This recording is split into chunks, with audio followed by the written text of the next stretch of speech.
Hello, and welcome to the Scuttlebutt Podcast. This podcast is an exploration of life and business from a veteran perspective.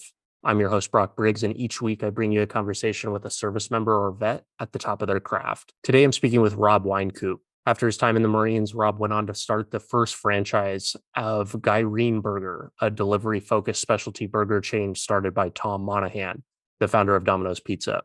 Rob shares what he learned from Tom and the economics of food delivery before Uber Eats existed. We also talk about government contracting, specifically service-disabled veteran-owned small businesses, and why that niche isn't as profitable and easy as most people think it is. Lastly, we talk about Worm Buckets, a worm composting e-commerce company Rob started during COVID. You can find this episode, as well as all other episodes, the video versions on YouTube, transcripts, and written content to keep learning at scuttlebuttpodcast.co. Please enjoy this episode with Rob Wynkoop. I've been going under some changes. My son just graduated high school a couple of days ago, and now I've officially become old. And is that the qualifier of what makes you old? I feel like it's got to be something like that. So I started to reflect. I've had some transitions in my life. My grandfather passed away just a couple of weeks ago, and it's just been a tough year as far as changes. And so I think it's caused me to start to maybe reevaluate a little bit about what I've accomplished in my life and when is enough and what is my goal and a lot of different things. And yeah, I think lately I've been approaching my day and approaching how I work, thinking about that, like what is truly important in the grand scheme of things. So maybe a little too deep for this morning, but no, there's never not a good time to talk about that. I understand those existential type questions, and I feel like oftentimes we avoid them because they're painful and maybe scared that you're not acting in a way that is accordance with what you're actually believing or what you believe to be true at that time. You said you're questioning what you have. What kind of conclusions are you coming to? What are you saying? Oh, maybe I want to change directions on life work. It's become more of an acceptance of what have I accomplished in both my business and career, and how have I done it? I've done it with what I've had at my disposal. We don't all start the same race in the same place. And I think if I look at the different things in my life, I'm starting to now feel gratitude and starting to understand, okay, this has been a life worth living, and really focus my endeavors on what the next chapter looks like and what I want my life to look like. Have there been any particular accomplishments or big successes in life and or work that have led you to that conclusion? I hope that's where we all end up, of just like that acceptance phase, but is there anything about your history that stands out to you? Yeah, definitely. I've tried and failed a lot in business, probably more than the average person. I've been like a huge student of business, if you will, since I got bit by the business bug probably almost 15 years ago or more. And as an adult, really, okay, this is what I want to do with my life kind of thing. And I've had so many different businesses and had minor successes and different things like that. And I've just never really had a major home run of anything. And so sometimes you surround yourself with other real successful people, and they're just like, oh, I'm doing 10 million, I'm doing 5 million or whatever. And you feel, oh my gosh, like, why am I even in the room with these people? Like, I'm nothing. And it's really tough sometimes when you compare yourself to other people. But then you can look, in my case, I can look at the different things that I've done and feel really good about how they turned out. Even if they didn't turn out exactly how I wanted them to turn out, as I went through the process, I got a lot out of it along the way. I don't know if that answered your question. It does, directionally. You said that you got bit by the business bug 15 years ago or so. When that happened, was there some particular outcome that you were looking for? Was it time agency? Was it being a 100% owner of something? Was it like, were you looking for a massive exit and retire onto the end of the islands and sip pina coladas on the beach all the time? No, I think I was influenced by Tim Ferriss's 4-Hour Work Week. So the idea of time freedom and travel. I was in the military where I was very rigid. My time was structured. My travel could travel at a moment's notice and stuff like that. I think I was looking for how to build my life how I wanted it to be. And then as far as like becoming an entrepreneur or business, what made that really sound attractive to me is just I grew up with it. My mom had tried some side hustles. I had an uncle that was actually pretty successful as an insurance broker. And then he had some other businesses that I'd worked in. And so I just thought, okay, this will be what I'll do. I want to be like him. And that was really, I think, what got me started on it. But then I just started reading these different books and I was all in. Were there any other books other than 4 Hour Work Week? That one is an absolute classic. I sadly only read it for the first time a couple years ago, and it's a little bit aspirational, I think, and a little bit overboard in some ways. But reading that in the context of the early 2020s here and knowing that Tim was talking about like remote work back in the early 2000s was a really mind or frame breaking concept for me. But were there any other books that stood out to you as infectious in that way? Yeah, definitely a lot of the Robert Kiyosaki books. So I don't necessarily go with a lot of the stuff that Robert says right now, but his early stuff, understanding what he calls the cash flow quadrant and different things about where money can be generated from and the different benefits of that. Those were really impactful books to me. There's one in there called, I think, Retire Rich, Retire Young or something like that. And that one was pretty impactful because early on, I would say I was like, okay, I need to do something that involves me being an owner of my own business. I think that's a really important realization that I hope everybody has at some point. Yeah, Brock, but you know what's interesting, and this is what I'm coming to now as I've gone 15 years of doing business. It's hard. It's really freaking hard. And I think one thing that a lot of people in business don't talk about is having a W-2 job. And I'm actually enjoy my W-2 job. And so I think that's one of the things that as you go about trying to become an entrepreneur or building things, is it a failure to work a W-2 job? I think there was a time in my life that I would say, yeah, you're not all in, you're not really an entrepreneur or whatever. If you can do that, how do you work for somebody else? But I think as time has evolved and things like remote work and job flexibility, I'll tell you, it's a lot easier to do the type of work that I do now from the position of a $17 billion revenue company than it was doing it from the position of a $100,000 revenue company. It's not all terrible, but I think so in terms of working a corporate job. And so I think that's one of the things that as I get older and I've realized like, okay, wow, I'm 40. Shoot, crap, how'd that happen? I look at this career that I've built in the corporate world, and then I have to say, but you don't own 5 McDonald's franchises like you thought you would at 40. But was that ever realistic for me at the time? And just because you think that something's realistic when you're 25 or 30, to have a single McDonald's franchise, you got to have $1 million in net worth. I didn't have that at the time. So obviously owning 5 of them and but in my mind, it would be, I can do this. I'm an entrepreneur. I'm going to take nothing and I'm going to make it whatever, because we hear those hero stories. And I've been especially susceptible to them because I've had these weird interactions where I've met some uber successful people, billionaires and things. And it turned out that they're actually just regular people when you really get down to it.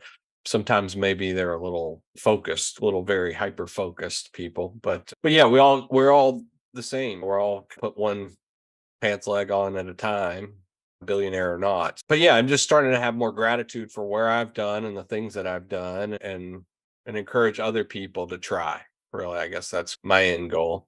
There's such an important balance to strike there between the goal that you're after of like ownership over something. Maybe it's a McDonald's franchise, or maybe you have some kind of view about what you ought to be doing. But as you get further down the road, you need to accept that, one, knowing actually how hard it is and knowing that you're actually cut out for it. Two, developing and implementing the skills that you learn to actually make that thing successful. And then also there's this other wild card element of finding actually what you like to do, where you could be 5 years down the road of trying to own a McDonald's franchise and find out that you absolutely hate it, which that doesn't mean you won't be successful, but it's going to be a lot less enjoyable for you. Yeah, definitely. I think now might be a good time to, you're talking about your career. Why don't you give me like a 2 to 3 minute high level view of what gets you here to where you are today? Yeah, sure. I hope I can cover it in 3 minutes because I've done like everything there is to do. But yeah, I joined the Marines when I was 17. I was a journalist in the Marines and a TV journalist. I was on AFN overseas in Japan. I was fortunate to be able to go back to college, and I went to Vanderbilt and did ROTC and decided to go back in as an officer, and was an IT officer in the Marines. So I did one tour in Afghanistan as an IT officer and decided that I wanted to get out and start my own business. In doing that, I met the founder of Domino's Pizza, and he helped me get started as the kind of initial franchisee for a startup restaurant that he had. So I did that for a couple of years. I was worked directly with the founder of Domino's. That was awesome. But ultimately, it wasn't going to catch fire and race across the nation building franchises. So we wound that down, and I went into business in cybersecurity and IT and started doing government contracting. And that's where I've been for the last, almost 10 years now. No, about 8 years now that I've been doing government contracting in the cybersecurity and IT space. Okay. There's so much that we need to unpack there. You're very humble in your description of several of these things. So I'm going to dig into these a little bit. We got to start with Tom. Is it Manahan? Is that how you pronounce Monaghan. Yeah, it? Tom Monahan? Monaghan. Okay, so we got to start with the Domino's King here. How did that relationship come to be? And I guess talk me through the initial idea concept for this startup restaurant that he wanted to launch. Yeah, sure. This is weird. This is just totally just crazy story, but this is what I love about my life. I was in the Marines. I was looking through the base paper out on a field op, and there was a small little box on the like a classified ad that said Domino's founder seeks Marine for new business venture. Marine officer for new business venture.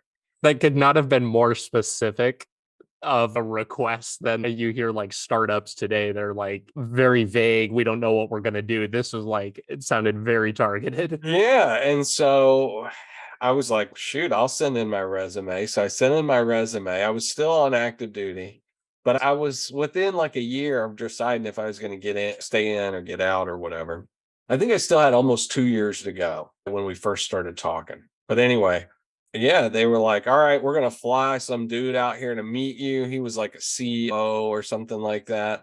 And they flew him out to Camp Lejeune, and we hung out for a couple of days talking about this new concept called Gyrene Burger, which they were saying is a hamburger delivery. Basically, it was like a cross between a Jimmy John's and a Five Guys. So basically a Five Guys menu, simple burgers and fries, a couple other things, but it would be delivered to you within 15 minutes of your order, basically. So it was just super fast burger and fries delivery. And this was at a time before Uber Eats and DoorDash, whenever people were not delivering food at the amount that they were now. So this was 2012, 2013 timeframe.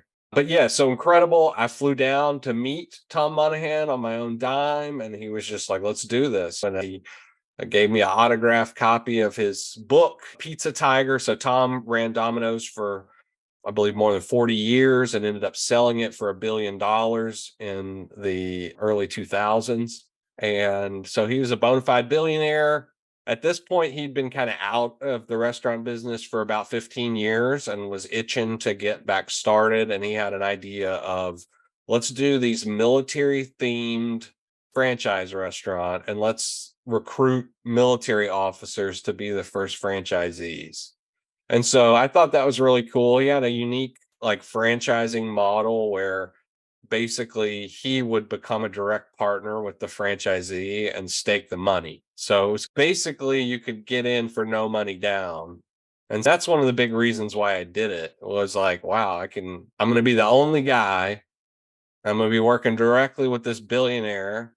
And then I don't got to put any money down on this thing, really. Okay, I'll do it. Yeah, that seems like a seemingly slam dunk. How could you say no to that? Yeah, but it turned out, I don't say it turned out to be a terrible idea because it was like a real turning point in my life, but it turned into a lot of pain. I ended up losing the business. I lost my house. I lost my wife. I lost a lot of stuff during that. So it wasn't all hamburgers and ice cream. Some of it was really difficult lessons learned. But it made me such a great business person coming out of that, really to experience that. And then by the grace of God, not go bankrupt and he just made me whole or whatever. And we just kind of went our separate ways. But, and I was able to recover from it. But yeah, definitely have experienced some wild swings in, oh crap, how are we going to make payroll to feeling, oh, we're on top of the world. Everything's going to be great. So it's been an interesting ride. I wouldn't trade it for anything, but it's definitely probably taken a few years off of me with all the stress. Oh, I can't even imagine. So, was the unique idea going into this, was it the delivery idea? As you Yeah. mentioned, this was pre-food delivery, like way pre-food delivery by a ways. Was that like Yeah, how was he in looking to hindsight, solve we that didn't type of lean in problem? enough to the technology. I was kind of like, man, we really should be leaning into the technology here, but it was hard. My role as a franchisee, it was a weird situation. You had Mr. Monaghan who had a lot of money, had a ton of success and influence. But I'll be honest, his time was not 100% focused to my operation in Gyrene Burger. I was like the only franchisee. It was worth a few days of his time per week, but in the grand scheme of things, of all the business ventures that he was already engaged in, and he had a lot of philanthropic efforts going on, I don't really feel like it was ever like, okay, we're going to put every dime, every bit of focus onto this. So for me, that was like a good and bad thing, right? The good thing from my perspective was, man, I can really like just go for it, right? The guy's kind of going to let me run this thing how I see fit, he was really cool about that, really. We did have kind of like a standard operating procedure, but I was developing it on the fly in a lot of ways. So I had a lot of leeway and control, could test new things the typical franchisee would never have if you weren't with an emerging brand. But the downside to it was we didn't have $100 million of marketing and things to build the brand image or build the technology behind the scenes like a Grubhub or some sort of dispatch system. We just didn't really have all that. And yeah, but it was a cool concept. It sold a crap ton of burgers. We just lost money on every one we sold. And then that got to be problematic because everybody was like, "Oh, have you tried Gyrene Burger? Try Gyrene Burger. It's so awesome." And so we grew super fast. And that's what I was saying about feeling like I was on top of the world. I felt, oh my God, like this is great. We're like quickly early on, they were like, okay, we need to start looking at second stores. And that's an exciting feeling, right? If, oh my God, we've done one store and now 6 months later, we're looking at opening a new store. And then within 18 months, it was basically bankrupt. It's like that rocket ship and then it's extreme. But yeah, that was pretty wild. The biggest thing there is we didn't price it high enough. Like we didn't really think that you could charge $16 to have somebody bring you a burger and fries or $20 like you do with Uber Eats. We just didn't think that in 2013 people were really willing to spend that. So all in, we were delivering a burger and fries for $12 or something like that. It was maybe like $2 more than McDonald's or something. It was not, there just wasn't enough margin there to really make a run of it. We were just, every time we grew, that was one of the hard things about delivery, and especially delivery of hot food, was every time that you grew, if you tried to add like maybe 8 new orders per hour, you would need a whole nother employee or something like that to take all that food. So it's like you're you had to scale your employees very tightly with the amount of revenue that you were taking in. And there was just not a good way to make a gap on the margin of the employee labor, if that makes any sense. It was just like a hamster wheel that just kept getting bigger and bigger because we just weren't charging enough for the product. Lesson learned, but at the time, there's a lot of competition. We had 20 restaurants on the same street. It's just, there's so many things that go into it. Like, why was it successful? Why was it not successful? But yeah, I learned a ton though. It's cutthroat, man. The restaurant business is like razor thin margins. Labor pool is very varied, and it's temporary, sometimes transient employees, college students and stuff. So it's a challenging business to be in. But I loved it. I absolutely loved it. And I still have a little place in my heart for fast food. Earlier I mentioned McDonald's. That's like my dream would be to like own one of those big multi-unit franchises. But as I get older though, I'm starting to realize that I don't know, maybe I don't want to take on that. Was the concept, was it 100% delivery? There was It no was in-person not. dining? And what it initially was, and then he let me modify it to have some dine-in, mostly because of the location that we found had 2,000 square foot of dine-in. But initially, no, it was just straight delivery only. And in hindsight, he was probably right on that. It probably would have been best to continue the delivery only, and the dine-in was always a drag on our business, and I don't know that it really helped us all that much. We did 90% delivery, so we were paying a higher price per square foot to have this big dining room that 10% of the customers ate at. So yeah, in hindsight, that maybe a delivery fee, higher prices, there are a lot of things. The other thing about it is we were selling burgers, right? The greasiest, like most incredible burgers.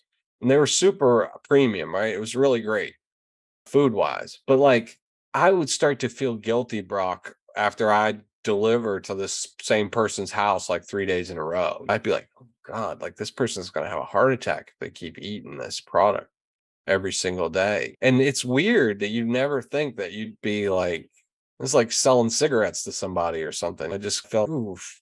So the unhealthiness of the burger and fries business was part of the reason why it was limited in its success. I think obviously there's plenty of burger and fries businesses out there, but it's just there's only so many times you can order that in a week. And I think that it wasn't long after that Panera started delivery. And I was like, oh, that is a game changer. And I think it's been really successful for their business.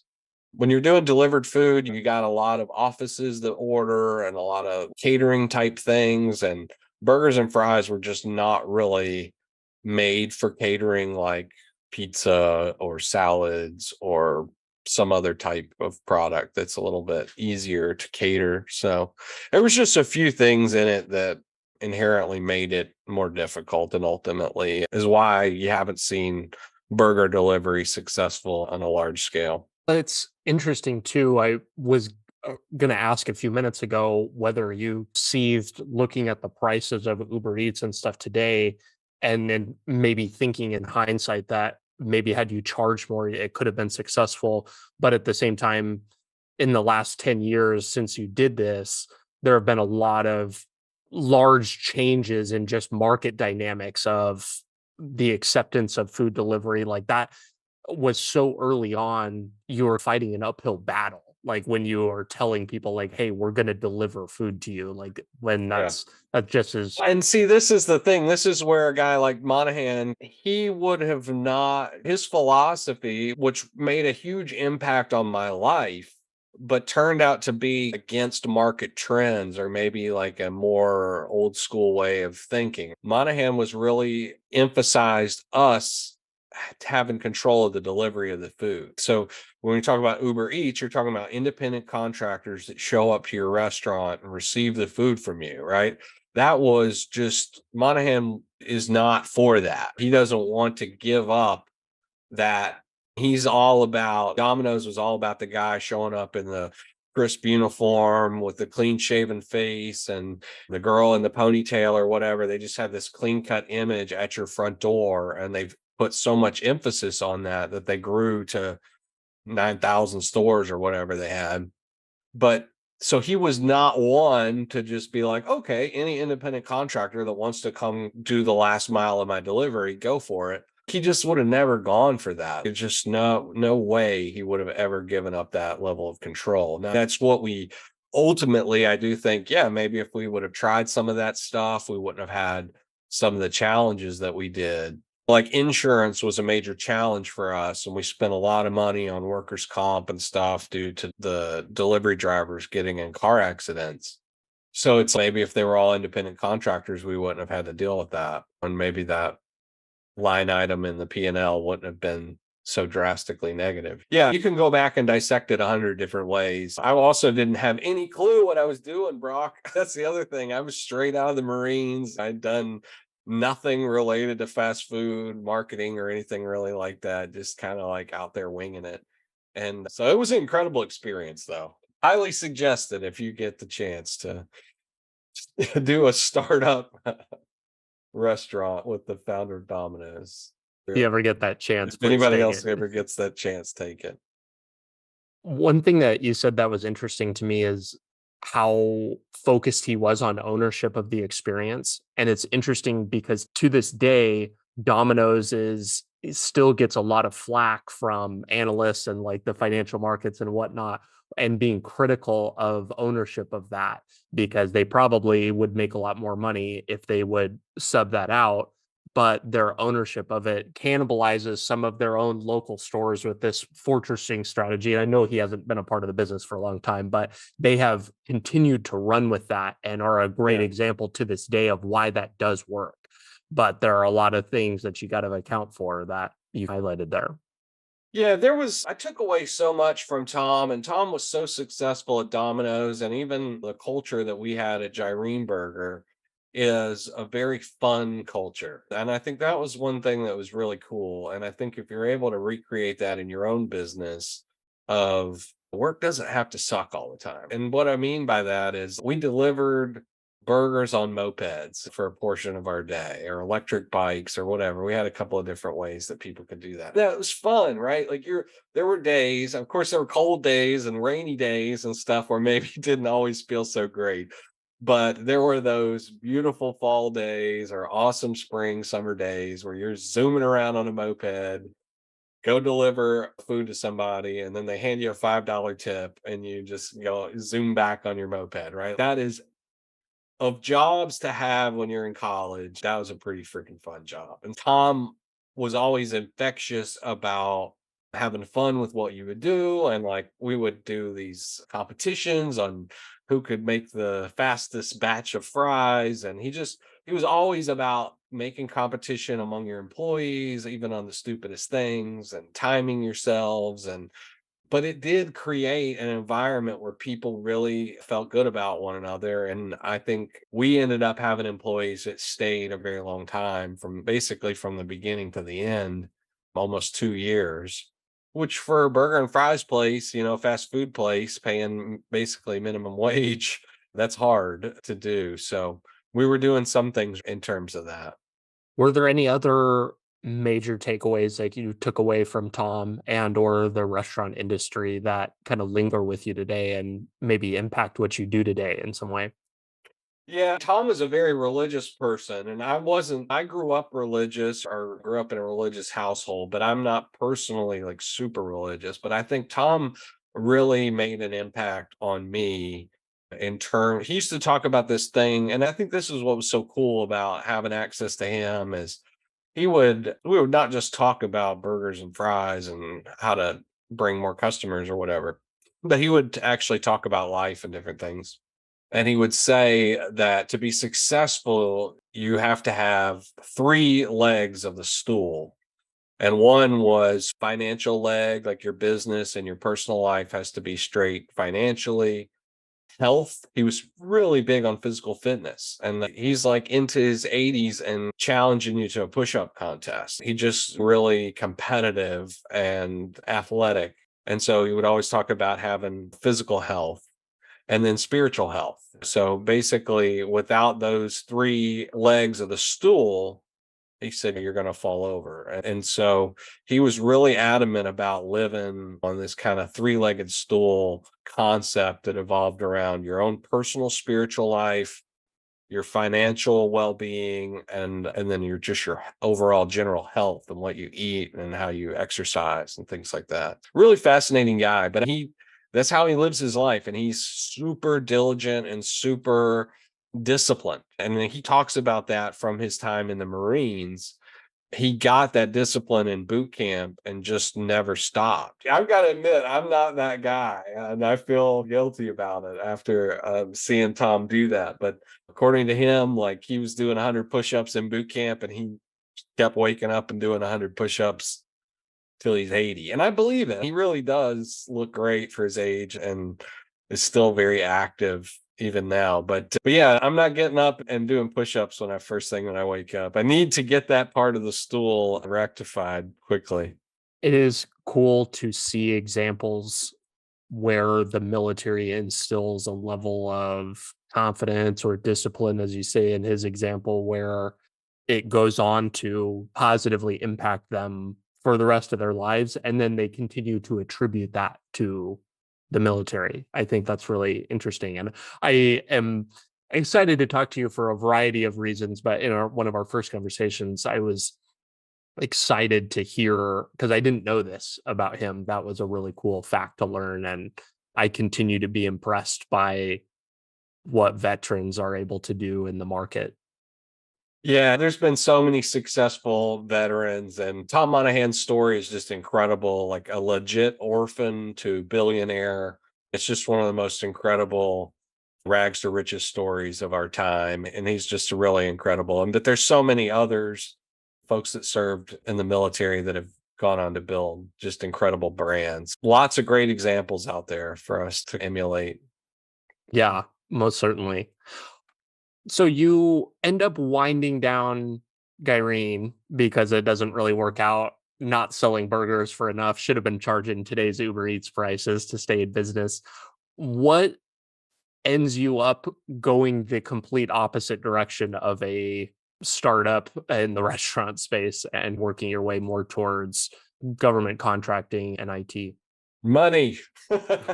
No, it's just about circumstances, right? I kind of washed out of the restaurant business. I didn't leave bankrupt, but I didn't really have much. Tom was, I can get you into Jersey Mike's over here if you want to get into Jersey Mike's. But I was like super over leveraged. I had ended up lost my house and my relationship, and just it was tough losing and kind of lost everything, if I'm honest, with the ultimate failure of Gyrene Burger. So yeah, I just was like, had to go back to something that was fairly safe and comfortable, and that was Cisco networking IT. So that was something that I did when I was in Afghanistan in the Marines. And I just knew that it was an in-demand skill. I knew that it paid well. And so I just kind of, when I washed out of the restaurant business, it was like, okay, I'm qualified to go work in fast food or be a manager of a fast food restaurant, or I could try to get back going with this IT stuff that I was doing in the Marines and see if I can pick up another high paying job. And I was able to do that. I was able to pretty quickly get a job as a project manager for Cisco networking type stuff, and then have built a career out of Cisco networking, and then ultimately leading into the government contracting space. What have been your large scale takeaways from that progression? Like, where have you seen changes in the market or industry? And then why is like government contracting a good place to be or maybe, I guess, maybe even a bad place to be if you want to take the other side of the coin. Yeah, I can explain how I made the transition. So Yeah. it started back at Gyrene Burger. So I was part of the Tennessee Veterans Business Association, and one of my good friends had a government contracting business, and there were a lot of government contractors who lived around the Oak Ridge National Laboratories area, which is where we do a lot of our nuclear research and stuff like that in Tennessee. And so there were quite a few government contracting businesses there. And so when these business owners would come, they would come eat at my restaurant. They were trying to help me get some business. So they would hold their meetings there. And so anyway, I saw my friend who was very similar to me in a lot of ways. He had grown a business in the janitorial services space to several $1 million a year. I think at the time it was like 4 or 5 million a year. I think he's up now. I just recently had coffee with him, and I think they're doing about 15 million a year right now. But I was like, wow, that's a lot of money. For me, a struggling restaurateur who was bleeding 20,000 a month in losses from my restaurant, I was like, geez, I got to do something. And so once I got doing the IT stuff, I was like, man, I think I could do this. I could do what he's doing for janitorial and groundskeeping. I could just do it with IT people. And I had also heard about the service disabled veteran owned small business designation and kind of the idea of diversity contracting. So for those that aren't familiar with it, basically the government has a certain amount of money that they devote for various projects. And some of those projects can get designated with a diversity business, what's called a set aside. And that means that only certain businesses that meet certain criteria can bid on this work. And in this case, it was only veteran owned businesses, service disabled veteran owned small businesses can bid on this work. As someone who was trying to start a business who was in IT, I thought, okay, this is going to be awesome. I'm going to go open this service disabled IT business, and I'm going to get all this government contracting work, right? And my buddy who's doing janitorial services for $30 an hour, I'm going to be doing IT services for $150 an hour, and I'm going to be rich. This is going to be awesome. 2 years later, I had done a ton of work, a lot of effort, a lot of years of grinding, but lost probably 50, 60,000 real dollars and was probably on the verge of bankruptcy, if you'd be honest with it at the time. It was extremely hard to do. And now where I'm at now, more on the corporate side of things, I can easily see why. But yeah, I think that's the transition of how it came about, seeing other people be successful and saying, okay, I can emulate that. And then going and building my house the way I thought it needed to be built. But the truth is, it's really challenging to drive, especially IT contracts, as a one man band kind of business. So I think that's the biggest takeaway there. So understanding what a small business is to the government, I think, is really crucial. So that a small business size cap for my type of business in IT was 32 million. So that means a company can be doing 31 million a year in revenue and have like 149 people on staff. And they're still considered a small business or a service disabled veteran owned small business. So when I'm Rob Wynkoop, cybersecurity expert, a one-man company or a two-man company, I've partnered with somebody that's better and can do XYZ. You're going up against somebody that's doing 31 million in revenue, right? Like, how could anyone possibly fathom that they might usurp that existing contractor, right? Like, it's almost ludicrous. Now, do people do it? Yes. And you'll hear business people that have been successful in government contracting, but I'll tell you, it is very hard. And that's because you're competing with people who are already very connected, to just have a lot more money than you, a lot more buying power and different things like that. They have better pricing with their manufacturers. And there's just a whole host of reasons why the incumbent has an edge over the person who's just, oh, I'm hanging my shingle to do cybersecurity for the government. It turned out to be just a really terrible plan. I think I could have been successful with it, but I just didn't have enough money. Like maybe if I'd had about $200,000 that I could have burnt through, I think I probably could have got the ball rolling. But it's a very slow sales cycle dealing with the government. You'll talk to them about something and they'll go through multiple stages of bidding and things like that. And it can take a year, 2 years for a deal to go through. And so it's just, if you don't have cash to burn during that time as a startup, it's just extremely difficult. But I kind of, from there, I essentially ran out of money and I was like, oh, crap, I'm out of money. I told my wife, I was like, I'm going to need to do something. I'm going to have to go back to work, get a W-2 job. And I was super like, oh, I don't know what I'm going to do. And I flipped my LinkedIn to open a contract work. And that's where I met the current company that I'm at now. And about a year into it, 6 months or a year into it, they asked me to go full time with them. And so I ended up shutting down the IT business. And then I worked full time as a W-2 person. I started as a contractor, but then they hired me on W-2 there. And I oversee federal contracting for professional services. So installing mainly Cisco type products, networking products, stuff like that for IT systems for the Department of Defense. I think it would be helpful to paint a picture of the government contracting space in general with this designation of like the service disabled veterans owned small business. What types of contracts are available at all? And then you said now in much larger role, looking in hindsight, you're seeing why maybe you weren't successful, and it's because you're competing against these other technically small, but the $31 million companies. Are you just fishing in a completely different pond? And why is that competition still just as strong? Because theoretically, if it is a set aside, you have a better chance, I would guess, as a solo act, even in that smaller pool, than a solo act in looking at the entire budget. So Yeah, you would think so. So the answer is yes, but but it's deceiving, right? So the answer of, are you just hunting in a different field or fishing in a different pond? Yes. So a lot of times with these procurements, and I'm speaking mostly related to like IT and cybersecurity, although this applies to any type of government contracting, they'll put what they call a contract vehicle out, and they'll say anybody that meets these requirements. It could be woman owned business or minority owned business or Native American owned business or service disabled, any of those things, right?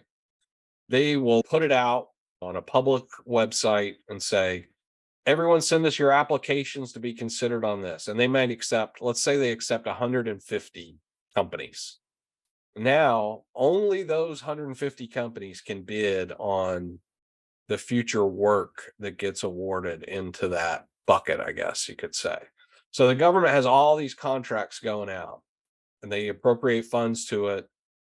And these certain contract vehicles can only be bid on by these certain companies. So you're correct in that you got a smaller field to hunt in. But if you're like Elmer Fudd out there and you're going up against essentially Raytheon or something like that, it's hard to compete. It just really is. Like I said, because you've got those folks that have been in the business for 15 years with established relationships and large lines of credit. And you may be in the same pool, but are you really competitive with them? Because the contracting officers, they know who's who, and right, and the pricing dictates and things like that. So I think I'll go back. You asked a question about what is government contracting or whatever, but basically it's the government buys stuff, whatever it is. They buy products, they buy bullets, they buy rockets, they buy components for all those things. And they also buy labor. They buy temporary contract labor where people will go and sit in an office and do a certain job function. They pay for upgrades of computer systems or alarm systems or fencing.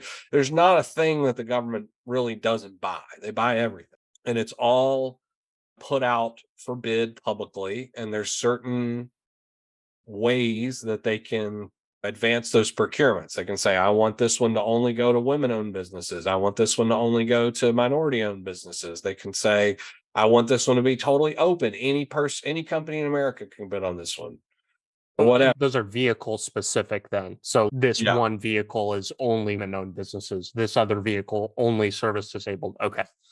correct. Yep.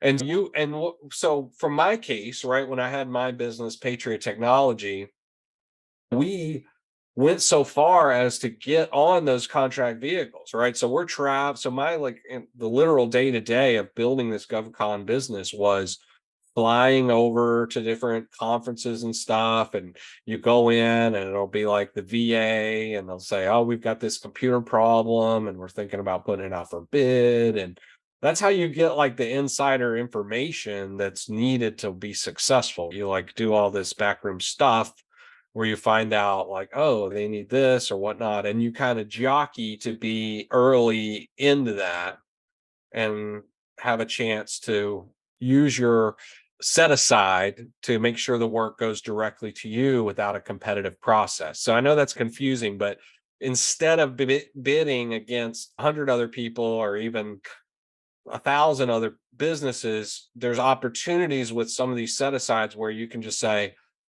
I have the service that you want, and they can do what's called a sole source, where they give the small business the work directly without any competition or anything like that. Now there's a lot of different rules and stuff to dictate when that happens and doesn't happen, but that's what makes government contracting attractive, is because you're talking about really large dollar amounts in some cases, hundreds of millions or hundreds of thousands of dollars in each project, which you can quickly build a several $1,000,000 business in government contracting, but getting the first contract can take years.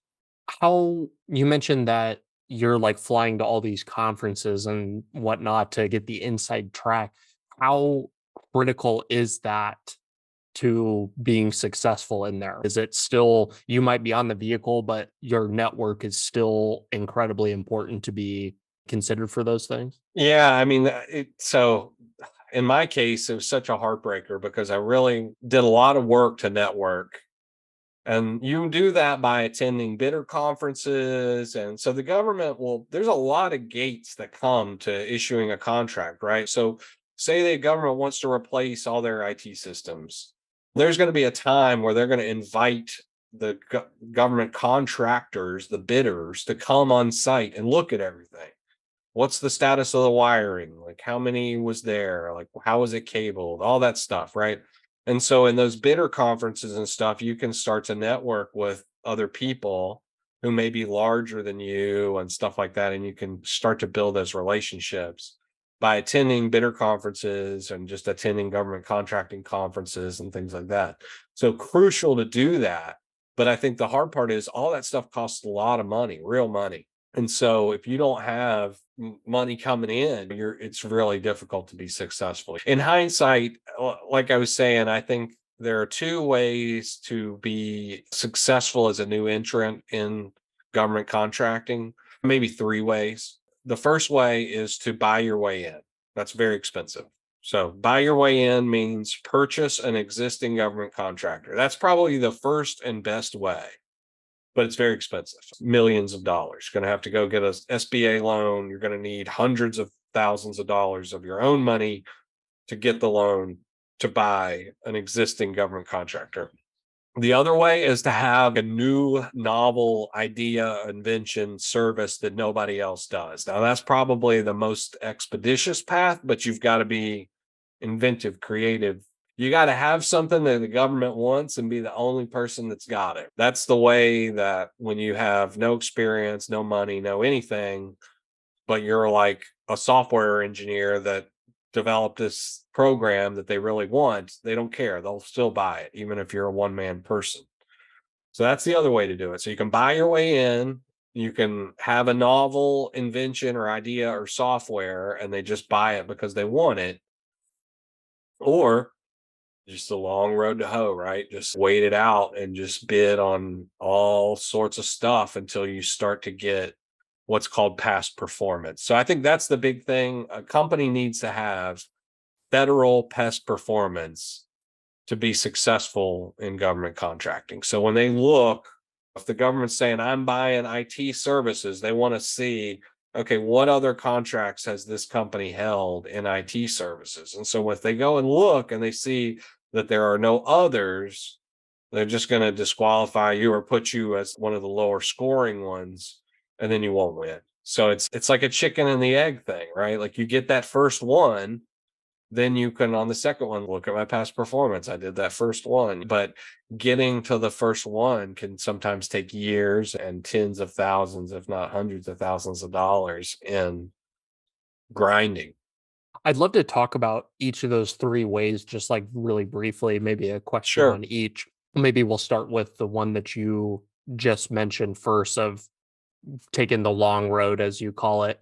Are you able to like collectively sign a contract or like bid on work as like a subsidiary of another company that is Yeah, also that's what a doing that? lot of people try to do. And that was what my original goal was. And I think that's what most people's goal should try to be, right? So there's like larger government contractors, and they have a certain amount of small business stuff that they've got to transact through their larger contracts.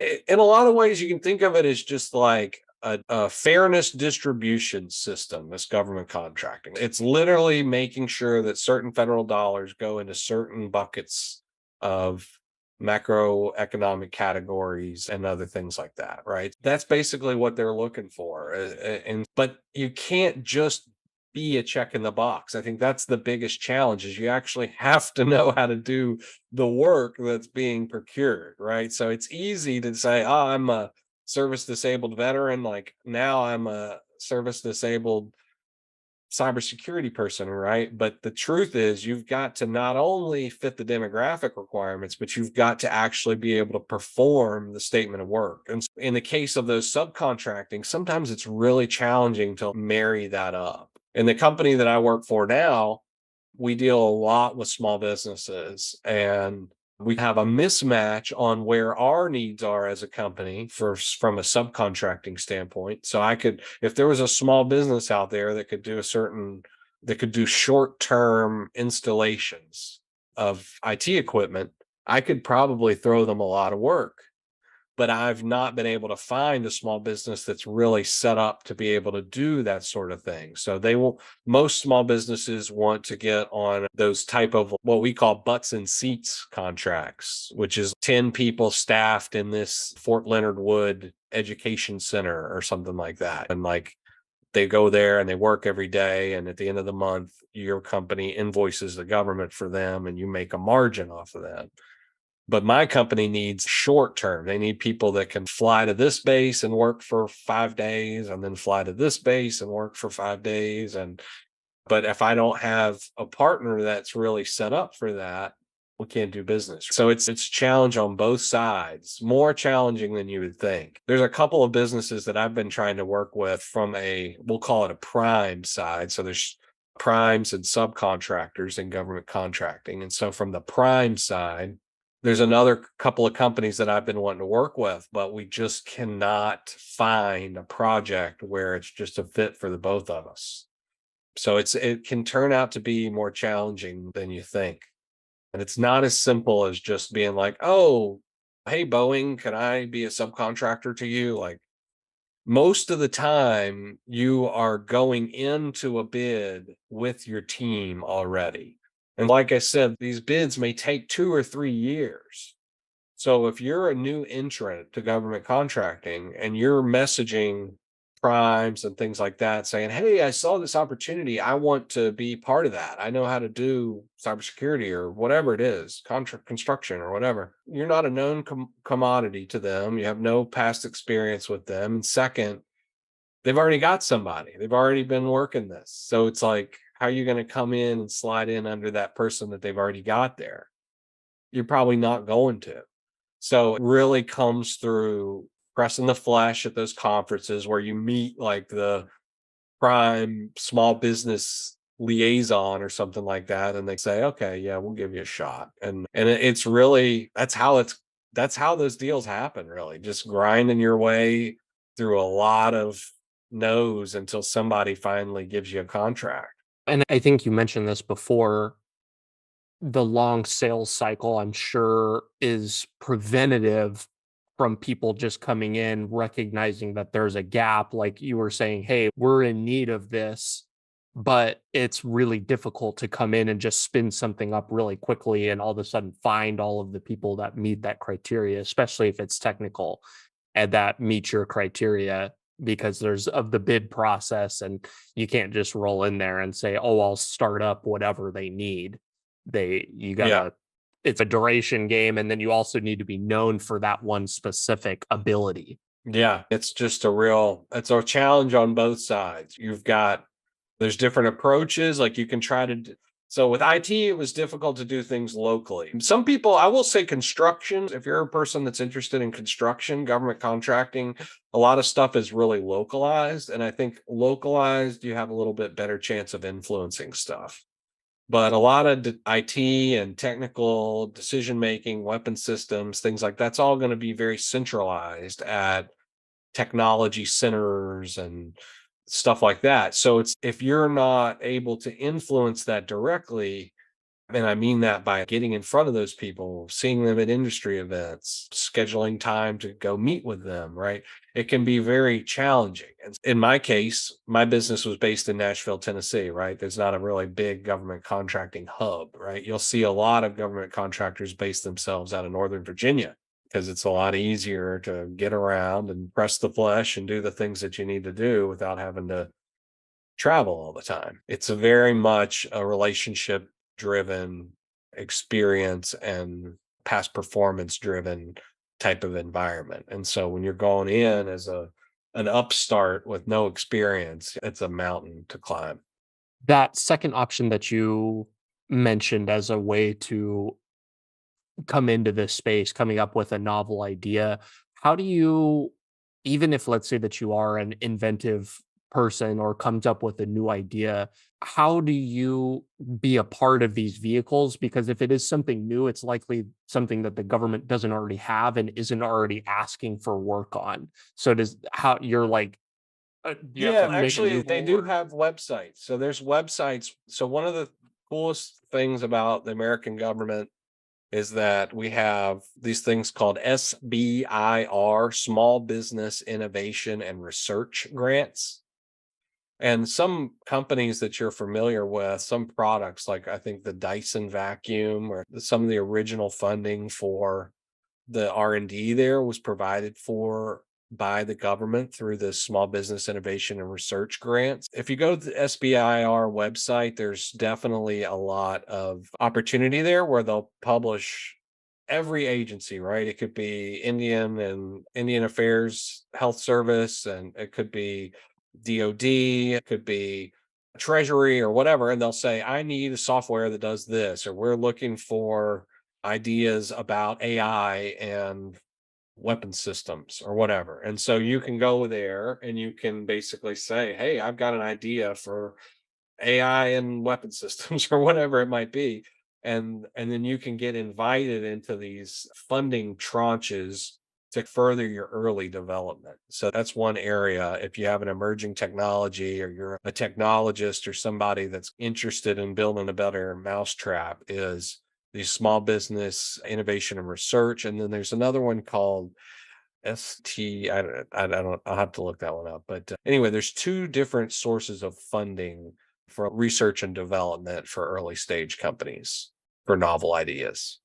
And then that very first one that you mentioned, it's interesting. I wasn't expecting you to be so downbeat about the SBA path. I talk to a lot of vets that go through the entrepreneurship through acquisition, buying a business, and that seems to be a relatively attractive way to buy yourself a job, scratch the entrepreneurship itch, and then particularly in the government contracting space, maybe have a chance to utilize that designation to compete on contracts that maybe other people can't compete for. Why are you like maybe not as optimistic on that as a path aside from the financial implications? Yeah, I think it's mostly a financial thing. I think it's tough to explain, right? So let's just think about a purchase price of a business. Like $1 million revenue GovCon business is it's nothing. I don't have one. I would love to have one. Okay. So I don't mean to be negative for those that do. Okay. So I'm super envious. I wish I had $1 million revenue GovCon business as a something that I privately own. But in the grand scheme of things, $1 million business could be 7 employees, 8 employees on staff. So when you think of it in that terms, like what's an 8 person company compared to the company I work for that's got 5,000, 7,000 people? That's a GovCon, right? 5,000, 7,000 people is a GovCon. If you're a GovCon with 6 employees on staff, you're teetering on insolvency at any point in time. You're like, you got $1 million coming in, and you might be able to, on good years, net two or $300,000 or something. Envious for a ton of people, but there's a big risk variable there too, though. Like government contract could end. You've committed to spend what 1x, 2x. You spent 800, $1 million. You've put $200,000 down to the SBA. I'm not down about it. I'm just it's just challenging.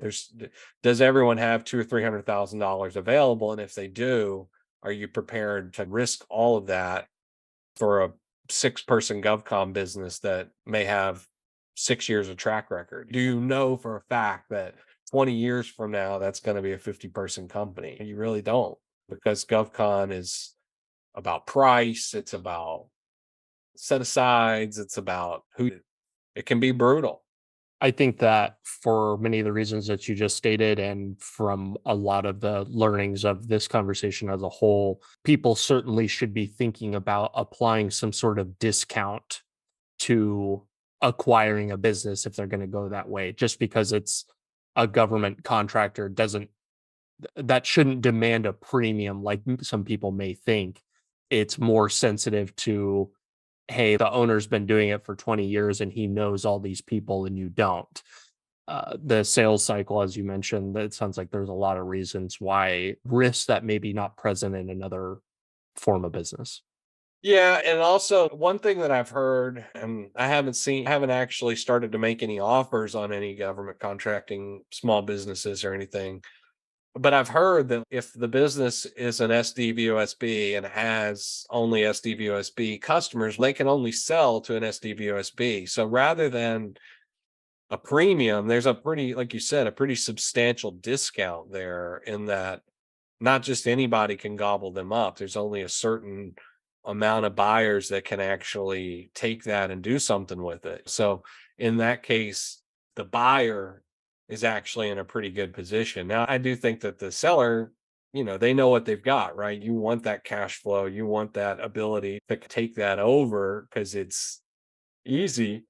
So they're they have an incentive, I guess, to charge accordingly as well. But yeah, that's ideally, I think that's something that I would like to pursue. So I'm not down upon it. It's just when I sit here thinking, man, if I work really hard to save $200,000, like something that I never thought I'd be able to do when I was 18 as a Marine, do I want to take that and then go buy a 4 person GovCon for the chance to maybe make 1 million or something like that? I don't know. It's scary. At 40, it's scary. At 25, maybe it wouldn't be. Now that I'm trying to prepare for retirement and things like that, I'm starting to ask myself, do I really want to take all my savings and wrap it up into a fragile GovCon small business? So there's a heart part of me that wants to, and then there's like the logic part of me that's a lot of risk there. A large swing at the point that you're at in your career. It's hard, and that's something that, as you were talking about what's on my mind today, that's something that I'm dealing with, right? Kid just graduated high school. You like look at your the last 20 years. Wow, holy crap, how did that happen? Super pleased at how it's turned out, but it's been over in a blink of the eye. So you're like, crap, I hope I got a good 20 plus years in me still to go. So let's get at it and let's make the best use of what time we've got. That's what I'm talking about. I like that attitude. I think that's the right approach. Yeah, I take a lot of that from Monaghan and the Gyrene thing. The guy gets up every single day and he works hard in philanthropy and the other projects that he's doing. He's extremely focused. I was really pleased to have that. And I think we were talking a little bit about military. I think the trait in the Marine Corps, the leadership trait of endurance is, I think, really applicable to entrepreneurs and business types because businesses have seasons. I've had seasons where I thought I was going to be the next hamburger mogul and I was going to be Ray Kroc and having burger spots all over the country. And then within a year, I'm like on the verge of breaking down because I've lost everything. Those wild swings, you've got to really be prepared. And I think having endurance to not give up on the low parts and keep building towards, in my case, I've been able to fall forward even when I wasn't successful with the government contracting. It led me to a knowledge base about government contracting to where I could then move into a corporate role and have insider knowledge or knowledge of a specific skill set that was valuable. And sometimes our business ideas or whatever, our side hustles that we don't always turn out how we hope they will.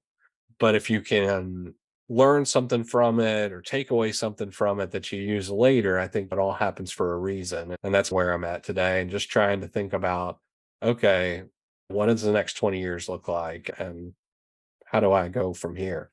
I think that highlights the importance of, as you said, endurance, but staying in the game is more important than anything. Like you need to not get wiped out and be able to continue sticking around. And sometimes that means you're not going to do what you're currently doing or even what you think you will be doing. You got to adapt to changing in market environment, personal feelings, all of those things. Yeah, and I just bloom where you're planted. I think that's the biggest thing about it. Is there's so many times in life where we think about, man, if I can only just have this certain path, right?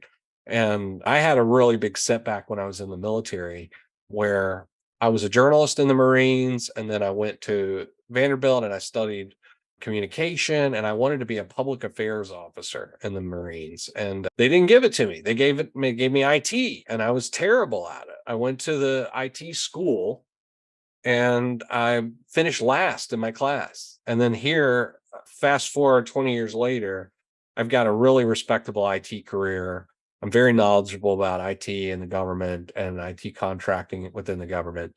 And what I was the last placed student in my first military IT class. It doesn't affect you. So now I know a lot about IT and I'm happy to go and talk with any of those peers from back then. I think I can probably carry on a pretty respectable technical conversation today. So just where you are today does not always determine where you're going to end up. That's really good. I like that. Speaking of not knowing where you're going to end up, we've got to talk about worm buckets before we close up today. Give me the rundown on how selling worm composters on the internet came to be. Ties any into any of this? Oh man, it was really just kind of like a little COVID project, if I can be honest. So basically, during COVID, during the work from home lockdown and all that, my wife and I were really big into the garden, and we still are very big into the garden. And I was looking for different ways to compost. And I came across this YouTube channel of this guy that was composting with worms, earthworms. They'll eat your food scraps, they'll eat your trash, they'll eat your junk mail, anything paper, anything organic, they'll eat and turn it into worm castings or worm poop, which is like a very potent, valuable compost mix. So, anyway, I started getting into worms, started making my own compost with these worms. And one thing led to another. And I was like, I'm going to design a worm compost bin kit, like a beginner kit. And that's what we did. And so my wife and I just put it out into the ether and started ordering prototypes from Alibaba and putting different things with this and mocking up instructions and whatever. And then, yeah, so after about a year, we filed patent applications and trademarks and all that sort of stuff. We had a legit, I should have had one here for the video, but yeah, we ended up building this product called the Worm Bucket. It's an indoor worm composter kit, very beginner focused kit. And we sold over 1,000 of them. She ended up quitting her full-time job. So it's mostly her. She runs the business, my wife, Audrey. And I guess I designed it, if you will. And then she helped me really do all the marketing. She's in charge of the Shopify site and the Instagram and all that. So she's really the marketing and day-to-day operations person. But yeah, we have a worm farm Amazon business that's operated out of our home, and it's allowed my wife to quit her corporate job. I still have my corporate job in government contracting. And so I think that's one of the takeaways there, right? It's like I spent my whole life feeling, gosh, to own your own company is the ideal, and to be a W-2 employee is like a bad thing. And then now I've gotten to a point where I kind of what I do, right? I don't necessarily want to quit my jobs to sell worm farms. My wife is doing that and she's really enjoying it. But I enjoy the GovCon stuff. I enjoy working with small businesses. I enjoy IT and I'm a nerd and that sort of stuff. I think it's interesting as I'm getting to a point where Worm Bucket is a real bona fide business now. I'm really happy that I can kind of relinquish that to my talented wife and let her run the business, and I can continue to do what I do in government contracting. Play to your strengths. Like you said, you were just saying a few minutes ago, bloom where you're planted. And just because you're sticking with your W-2, if it's what you like to do, then so what? And you have time to tinker on the side, and you also have a roof over your head, which some entrepreneurs do not. So, Yeah, that's the thing. At this moment in time, from a profit perspective, the Worm Bucket is only doing about probably $2,500 a month profit. So that's not going to replace my day job by any means. And it has been good though that it is in profit, that it's profitable, and we're very happy about that. And we're just trying to keep that business growing in a healthy and profitable way. I think that's one thing over all these strings of business failures, one of the biggest things is just overspending and not being tight. As I've gotten older, I've gotten tighter. And as the tighter I've gotten, the more financially profitable my businesses have become. when you say tighter, I understand what you're getting at, but can you maybe unpack that a little bit more? And is it Was tighter saying, just I used to just believe anything, right? Oh, you tell me that this marketing consultancy you're going to give me for $1,500 is going to solve all my problems. Sure, here's $1,500. Go consult on my ads or whatever. And now I've just over so many years of observing and being part of this entrepreneurial process. Now I'm a little bit more hesitant to give away money to contractors or even to my own delusions. Oh, I'll give you an example. With Worm Bucket, there are times where we were like, oh, Google says we should triple the ad spend on the business. Talking over with the wife, we say, okay, let's do it. Triple the ad spend, triple the expenses, but didn't triple the sales, right? Like it just all of a sudden it went from profitable campaign to just absolute stinker. And it's crap. That wasn't the outcome that we were looking for. But instead of being able to in the past, I would ride those out and be like, oh, it's investment in the brand. And if I have a bad marketing campaign for a week or 2 weeks or whatever, and by bad marketing campaign, I'm like, we're losing money on the campaign, right? I'm paying $1 for an ad and I'm making 80 cents. There are times when your business will get in those sorts of ways, and you can delude yourself into saying, oh, I'm building a brand. It's okay. It's only losing a little bit. I can kick in $500 this month and cover all that bad ad spend. And it's no big deal. But the truth is, that's how you do bad behaviors, and those bad behaviors snowball into bigger bad behaviors, and you can find yourself. So Audrey, my wife, has actually been a really positive driving force in my business because she's like an accountability partner on the financial side, because I can easily convince myself that whatever marketing campaign or whatever is going to be worth whatever risk. And I think Audrey is there to help me really be realistic about it. And generally that will mean that instead of just throwing mud at the wall, whatever sticks, I'm a lot more methodical in the advertising dollars. Has that, or like her voice coming to you to rein you back in on that, has that changed how you spend your money? Or is it just overall spending less on stuff like that? It's, oh, we're not going to do Facebook ads because those are this, or is it changing the types of things that you're spending money on as well to drive growth? Yeah, it definitely has. We've killed off campaigns that were not good. We've started to add money from others that are good. We've developed alternative campaigns like affiliate marketing, and Audrey has done a great job recruiting like influencers and stuff like that and managing all that. So yeah, definitely impactful to have her as part of the team. I could see a business like that having a lot of user generated content and be probably, I hate throwing around the word viral because I don't think that really means what a lot of people think it does. But in terms of like social channels, I could see that being like a big thing where you could incorporate the users of the product into helping advertise it simultaneously. Yeah, we've been really fortunate. I guess I would consider it we've gone viral twice in a small way, small level of virality. So when we launched in January or June of 2022, Audrey posted to Reddit a picture of us with 1,000 worm buckets in the garage, and that post got got 1 million views. And so that was huge day for us. We sold like 141 worm composters in one day, right out the gate, just a huge day. And then we had another one where I did a time lapse of worms eating a watermelon. And over the course of 2 weeks, they completely consumed a big chunk of watermelon.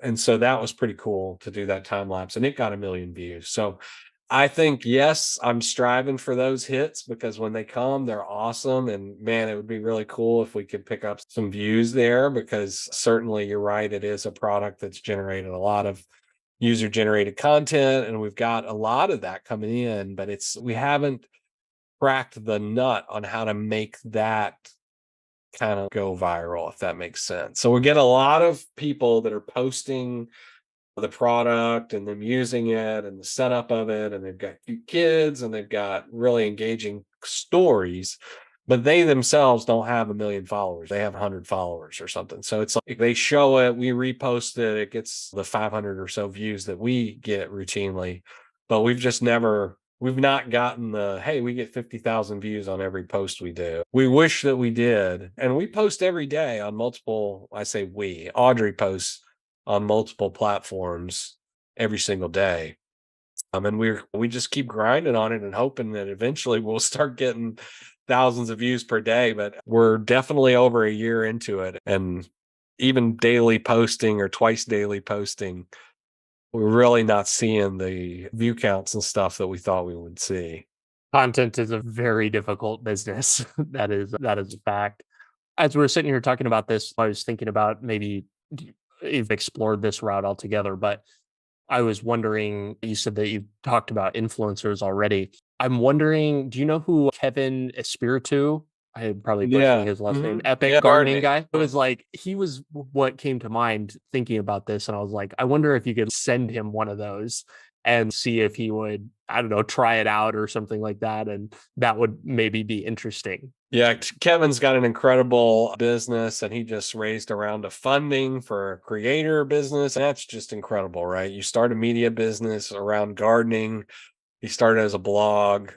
Now he's been able to raise venture capital and cash out a little bit and take some money for himself, I imagine. And he just bought a seed company, and he's got the Epic Gardening Shop. Kevin is really, he's the leader among the gardening niche creators. And so, yeah, definitely love Kevin and would always welcome any sort of partnership with Kevin the Spirit too. That's for sure. Turns out he's a listener of the show, so we'll pass that along. Okay, No, nice. I Yeah, don't know. yeah, I yeah, I yeah, highly doubt that. But Kevin, if you're listening, seriously. Rob, yeah. this has been a really fun conversation. I appreciate your introspective views and learnings from yourself. I found myself at several times listening to what you were saying, and I was like, man, you're very aware of what you have gone through and like the meaty takeaways of that. And I really appreciated that. What two final closing thoughts here. What can we, the listeners, do to be useful to you? Oh, wow, to be useful to me? Yeah.